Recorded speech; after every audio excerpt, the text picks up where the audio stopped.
Kemudian Nuaiman mengatakan kepada penjual hamba sahaya tersebut, saya punya juga hamba saya, tapi saya jual cuma 20 dirham saja, murah. Katanya, apa benar ada hamba saya harganya segitu? Iya, karena dia punya aib, ada kekurangan. Apa? Nanti kalau kalian tangkap, dia bakalan teriak, saya ini bukan hamba sahaya, tapi orang merdeka. Akhirnya semua orang berkumpul mau beli. Ini Nuaiman sama Nuaiman diajak ke Suwaid bin Harmalah tadi. Kata Nuaiman, itu ada orang yang berdiri sedang menjaga makanan, itu hamba sahaya saya, tangkap saja. Oh baik, diberikan uang 20 dirham, dimasukkan oleh Nuaiman ke kantongnya. Kemudian Suwaibid ditangkap. Ketika ditangkap, Suwaibid teriak, saya bukan hamba saya orang merdeka. Maka orang-orang tersebut mengatakan, saya sudah tahu kekurangan kamu. Ini memang kekurangan kamu, tapi saya tidak perlu dengan budget kamu, yang penting kerjanya kamu. Ya kan hamba sahaya untuk apa? Untuk kerja. Mau ngomong apa, mau ngomel, terserah. Yang penting dia mau kerja. Akhirnya ditangkaplah Suwaibid dan dijual di pasar. Nuaiman punya uang banyak ini. Dia beli makanan, dia beli minuman, dia beli hadiah buat Rasulullah.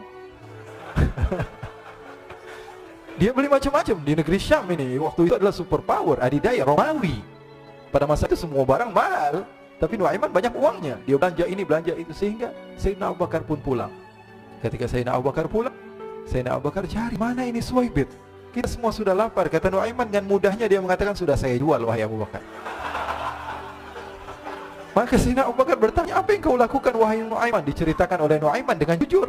Nuaiman ini orangnya apa adanya, tapi nyusahin.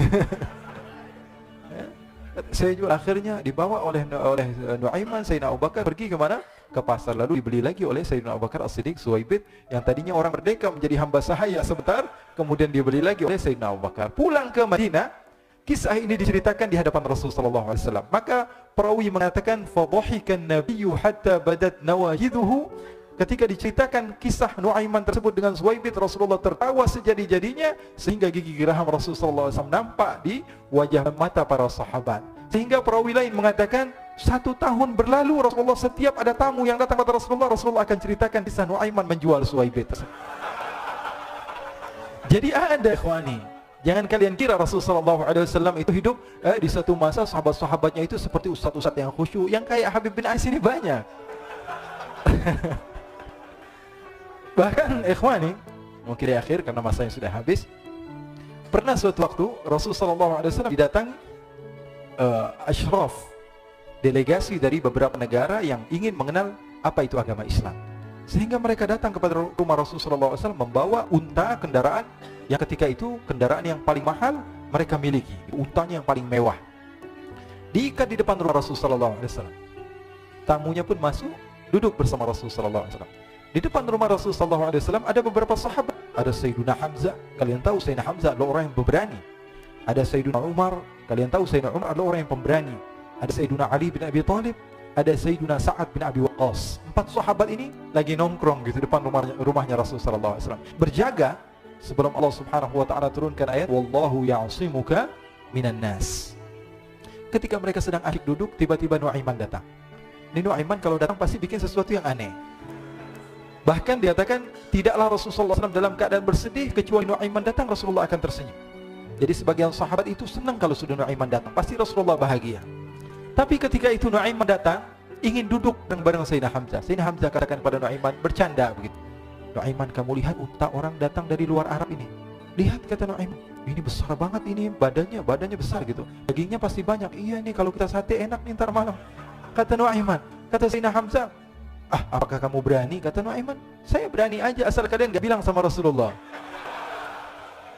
Kata Sayyidina Hamzah, benar wahai Nuaiman, benar. Akhirnya Sayyidina Hamzah lupa masalah itu, cuma bercanda-bercanda saja. Sayyidina Hamzah lagi asik sama Sayyidina Umar, Sayyidina Ali. Tiba-tiba apa? Ternyata ketika dia melihat unta tersebut sudah pisah antara kepala sama badannya. Nuaiman mengatakan, wahai Hamzah, ini unta saya sudah potong, saya mau pergi sebentar, kalau Rasulullah cari saya, tolong jangan beritahu di mana saya. Nanti kalau keadaan sudah aman, mari kita nyate bareng-barengan. Ini ada yang seperti itu di zaman Rasulullah SAW. Maka dia pun berlari mencari satu tempat supaya Rasulullah SAW dia selamat daripada Rasulullah SAW. Sehingga Sayyidina Hamzah bingung, ini kalau Rasulullah keluar gimana? Ada Hamzah Asadullah, ada Ali bin Abi Thalib, ada Umar, tidak bisa jaga kendaraan tamunya Rasulullah sallallahu alaihi wasallam. Akhirnya benar apa yang terjadi, ikhwani. Rasulullah sallallahu alaihi wasallam tamunya mau pulang. Ketika dia buka pintu, tamu melihat apa? Untanya sudah begitu. Maka teriak, "Wa naqatah, unta kami wahai Muhammad. Baru mau kenal Islam, unta kami, kendaraan kami sudah dibuang." Rasulullah SAW lihat Sayyidina Hamzah, lihat Sayyidina Ali. Mereka nggak bisa ngomong, mereka hanya bilang apa? "Nu'aiman ya Rasulullah."